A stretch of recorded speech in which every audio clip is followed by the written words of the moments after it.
નમસ્કાર. દિવસભરના તાજા સમાચારોમાં તમારું સ્વાગત છે. તમારી સાથે હું છું પિનલગીરી ગોસ્વામી. સમાચારો વિસ્તારથી જાણીએ એ પહેલા મહત્વના સમાચારો ઉપર એક નજર.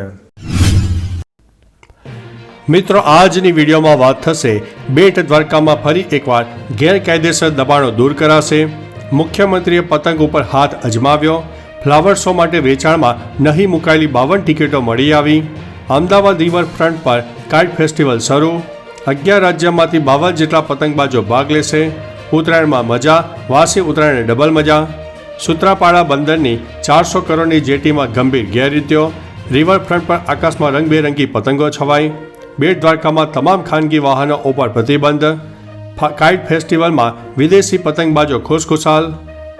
એક્ટર ટીકુ તલસાનિયાને આવ્યો છે હાર્ટ એટેક. બેટ દ્વારકામાં દબાણ હટાવવા મામલે હર્ષ સંઘવીનું મોટું નિવેદન સામે આવ્યું છે. હવે મિત્રો, સમાચારો વિસ્તારથી. દ્વારકા જિલ્લામાં મેગા ડિમોલેશનની કામગીરી થઈ રહી છે. સરકારી જમીન ઉપર થયેલા દબાણ દૂર કરાઈ રહ્યા છે. આ વચ્ચે રાજ્ય ગૃહમંત્રી હર્ષ સંઘવીએ એક્સ ઉપર ટ્વીટ કરીને આ વિડીયો શેર કર્યો છે, જેમાં સંઘવીએ લખ્યું છે કે આ બેટ દ્વારકા દેશભરના કરોડો લોકો માટે આસ્થાની ભૂમિ છે. અમે કૃષ્ણાની જમીન પર કોઈક પણ ગેરકાયદેસર અતિક્રમણ થવા દઈશું નહીં. આપણી શ્રદ્ધા અને સંસ્કૃતિનું રક્ષણ કરવાની જવાબદારી આપણી છે. મિત્રો, અન્ય મહત્વના સમાચારની વાત કરીએ તો એક્ટર ટીકુ તલસાનિયાને આવ્યો છે હાર્ટ એટેક. ટીવી અને બોલિવૂડના જાણીતા એક્ટર ટીકુ તલસાનિયાને હાર્ટ એટેક આવ્યો છે. તેમને હોસ્પિટલમાં દાખલ કરવામાં આવ્યા છે. મળતી માહિતી અનુસાર હાર્ટ એટેક પ્રાથમિક કારણ હતું. ડૉક્ટર હજુ પણ તેમની તબિયત બગડવાનું કારણ શોધી રહ્યા છે. ટીકુ 70 વર્ષના છે. ટીકુ તલસાનિયાના પરિવાર તરફથી તેમની હેલ્થ અંગે કોઈ માહિતી જાહેર કરવામાં આવી નથી. મિત્રો, અન્ય મહત્વના સમાચારની વાત કરીએ તો કાઇટ ફેસ્ટિવલમાં વિદેશી પતંગબાજો ખુશખુશાલ જોવા મળ્યા છે. અમદાવાદમાં આંતરરાષ્ટ્રીય કાઇટ ફેસ્ટિવલનો પ્રારંભ થયો છે. અવનવા પતંગો નિહાળવા માટે મોટી સંખ્યામાં શહેરીજનો પણ બાળકો સાથે પહોંચ્યા હતા. દેશ વિદેશથી આવેલા પતંગબાજોમાં ભારે ઉત્સાહ જોવા મળ્યો હતો. લોકો ભારે ઉત્સાહમાં પોતાના પતંગ પણ ઉડાવતા દેખાયા હતા. આંતરરાષ્ટ્રીય પતંગ મહોત્સવને માણવા માટે ગુજરાત યુનિવર્સિટીમાં અભ્યાસ કરતા કઝાકિસ્તાનના વિદ્યાર્થીઓ પણ પહોંચ્યા હતા.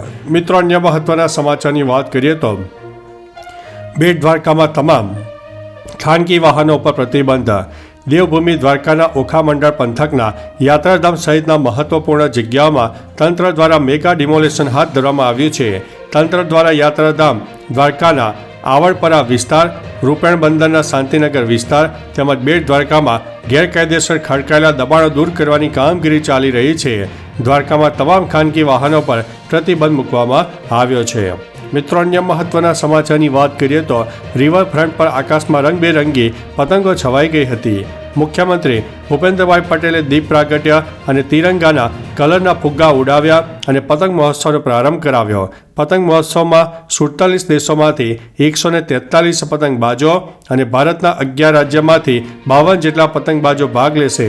ગુજરાતમાંથી પણ 11 જેટલા શહેરોમાંથી 417 જેટલા પતંગબાજો ભાગ લઈ રહ્યા છે.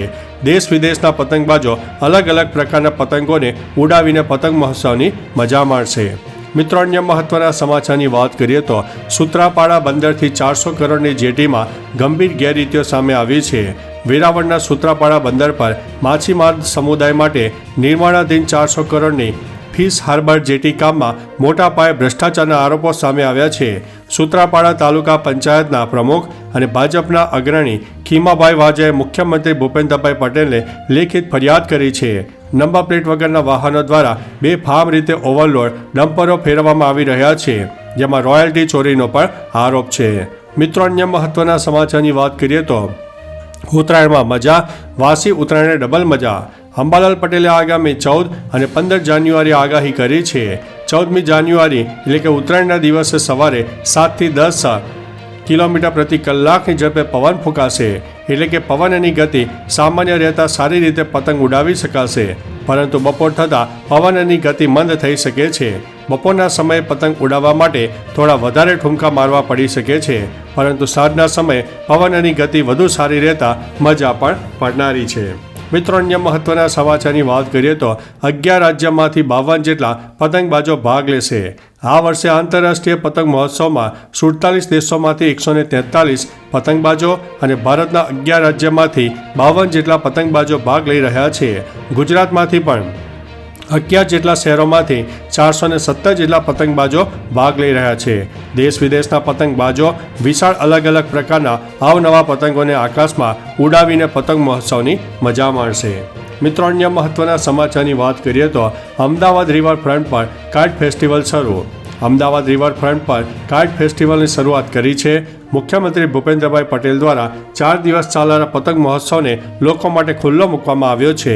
14 જાન્યુઆરી સુધી ચાલનારા આ ફેસ્ટિવલમાં 47 દેશના 143 પતંગબાજો જોડાયા છે. 12 અને 13 જાન્યુઆરી રાત્રે પતંગ ઉડાવાશે. ફેસ્ટિવલમાં કોલંબિયા, ઇન્ડોનેશિયા, મોરેશિયસ અને મેક્સિકો જેવા દેશના પતંગબાજ પણ ભાગ લેશે. મિત્રો, અન્ય મહત્વના સમાચારની વાત કરીએ તો ફ્લાવર શો માટે વેચાણમાં નહીં મુકાયેલી 52 ટિકિટો મળી આવી છે. સાબરમતી રિવરફ્રન્ટ ઇવેન્ટ ગ્રાઉન્ડ તેમજ ફ્લાવર ગાર્ડન વિસ્તારમાં ઇન્ટરનેશનલ ફ્લાવર શોનું આયોજન કરવામાં આવ્યું. ગુરુવારે રિવરફ્રન્ટ ખાતે આયોજિત ફ્લાવર શો દરમિયાન શોની પ્રિન્ટેડ ટિકિટો ફરતી થઈ ગઈ હતી. ઓનલાઈન સર્વર ડાઉન થાય એવા સંજોગોમાં વૈકલ્પિક વ્યવસ્થાના ભાગરૂપે પ્રિન્ટેડ ટિકિટો રિવરફ્રન્ટ તંત્ર દ્વારા છપાવવામાં આવી હતી. આ અંગે કોર્પોરેશને પોલીસમાં ફરિયાદ પણ દાખલ કરાવી છે. મિત્રો, અન્ય મહત્વના સમાચારની વાત કરીએ તો મુખ્યમંત્રીએ પતંગ પર હાથ અજમાવ્યો. અમદાવાદ રિવરફ્રન્ટ પર યોજાઈ રહેલા પતંગ મહોત્સવને મુખ્યમંત્રી ભૂપેન્દ્રભાઈ પટેલના હસ્તે ખુલ્લો મૂકવામાં આવ્યો હતો.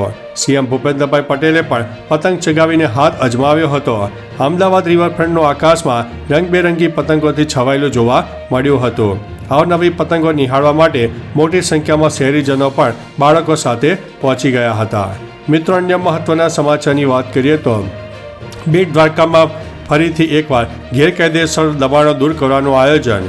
ફરી એકવાર ગેરકાયદેસર બાંધકામ કરનારાઓ સામે તંત્રની લાલ આંખ કરી છે. દેવભૂમિ દ્વારકામાં બાંધવામાં આવેલા ગેરકાયદેસર દબાણ દૂર કરવા માટે તમામ તૈયારીઓ કરી દેવામાં આવી છે.